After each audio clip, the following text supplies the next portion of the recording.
Амансыздарбы? Бүгүн биздин өлкөдө өтө ашыкча, өтө резонанстуу окуя болуптур.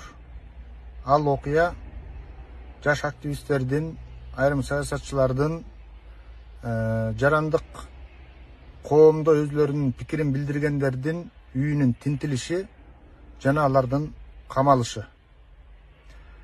Бул демек эмнеден кабар берет? Ар бир адамдын оюнун камалышынан, укугунун камалышынан, сөз эркиндигинин камалышынан кабар береби? Аларды камоо менен, аларды коркутуу менен маселе чечилеби? Эгерде алар ушунчалык коомго коркунуч, мамлекетке башаламандык же болбосо туура эмес багытты же максатты көздөп аткан болсо, алардын кылган кылыктарын ачык айтып элге салса болбойт беле.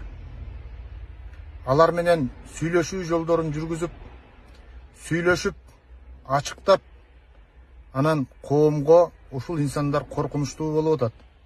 Биз буларды камабасак, эртең биздин өлкөдө чоң өзгөрүү болуп кетиши мүмкүн. Ал коркунучтар мындай деп билгениңер болсо, билгениңерди айтсаңар жакшы болмок. Биздин баш мыйзамыбызда дагы жазылып турат. Биздин салтыбызда дагы, наркыбызда дагы бул нерсе бар го. Адамдын оюн, адамдын эркиндигин камаганды өзгөчө биздин кыргыз жакшы көрбөйт. Урматтуу кыргызстандыктар, бүгүн жарандык активисттердин, саясатчылардын, блогерлердин үйлөрү милиция аркылуу тинтилип, өздөрүнүн камакка алынышы өтө өкүнүчтүү окуя жана өтө чоң мыйзам бузуу. Анткени бизде Конституцияда так жазылган, жарандар кандай гана маселе болбосун өздөрүнүн ой пикирин ачык, так билдиргенге укугу бар. Ошентип өзүнүн кайсы бир маселе боюнча оюн айтып койгон үчүн үйлөрүн тинтип, жана балдарынын планшеттерин, компьютерлеринен бери алып кеткени, өздөрүн камакка алганы бул таптакыр акылга сыйгыс көрүнүш. Биздин демократиялуу, эркин Кыргызстанда, өнүгөбүз, өсөбүз деген Кыргызстанда мындай окуя кечирилгис. Ошондуктан мен Ички иштер министрлигинин жетекчилигинде эле бийликтерди чакырат элем, кармалгандарды тез арада үйлөрүнө бошоткула. Анткени алардын баары мыйзамсыз кармадыңар. Кемпир-абад болобу, башка маселе болобу, биздин жарандар өздөрүнүн оюн, пикирин айтканга укуктуу. Биз андай бир диктатуралык мамлекетке айланбашыбыз керек. Биздин элибиз аны көтөрбөйт. Анын үстүнө сырткы душмандар босогодо турганда баарыбыз ички ынтымагыбыз бекем болсун, биримдикте бололу, чогуу бололу деп турган учурда мына ушундай камоолорго барганыбыз бул саясий мындай стабилдүүлүккө доо кетирет. Ошондой эле ички ынтымакты бекемдештин ордуна ыдыратат. Мынага ошого жол бербейли, стабилдүүлүк болсун, туруктуулук аркылуу өнүгөлү деп биз дагы мындай өз жумушубузду аткарып, жанагындай ар кандай башаламандыктарга жол бербегиле деп чакырыктарды буга чейин жасап келатабыз. Бирок мына бүгүнкүдөй окуя бул таптакыр акылга сыйгыс нерсе.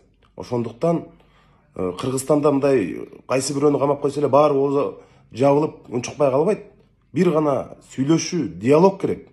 Элди ынтымакка чакырыш керек бийликтер, бириктириш керек, ойлорун айтыш керек, ынандырыш керек. Анын ордуна монтип түрмө менен коркутуп камайбыз деген бул өтө чоң жаңылыш пикир. Буга чейинки бийликтердин кетирген эң чоң катасын азыр дагы кайталанып атканы тилекке каршы абдан өкүнүчтүү. Ошондуктан урматтуу өлкө жетекчилиги, милиция Кыргызстанда адамдардын баарын камап, коркутуп, оозун жаап коюу таптакыр мүмкүн эмес. Биз буга бир топ жолу ынанганбыз.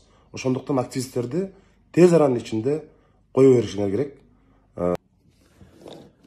Урматтуу достор, урматтуу кыргызстандыктар, мен мына баардыгыңыздардай эле бүгүн эртең менен ушундай бир канча активисттер азыркы учурда тергөө иштери жүрүп атат, үйлөрүнө тинтүүлөрү боюнча да биз видеолорун көрдүк. Ошол боюнча кандайдыр бир тынчсыздануу бар. Бирок бул укук органдарыбыз ушундай айтып атышат, ушундай маалымат болуп атат. Булар уюшуруп алып, кандайдыр бир жаңы бир төңкөрүш, башаламандык, тартипсиздиктерге уюштуруу иштеринен ошону алдын алуу боюнча аракет деп атышат. Биз баардык фактыларды биз күтүп туралык, бирок каршы чыгып эле койсо бир жөн.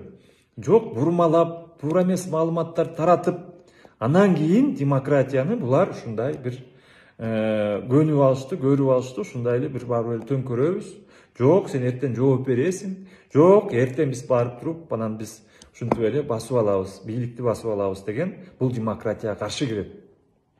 Бул демократияга демократия эмес, бул охлократия дейбизби, тартипсиздик дейбизби? Бул мамлекеттин жоктугу.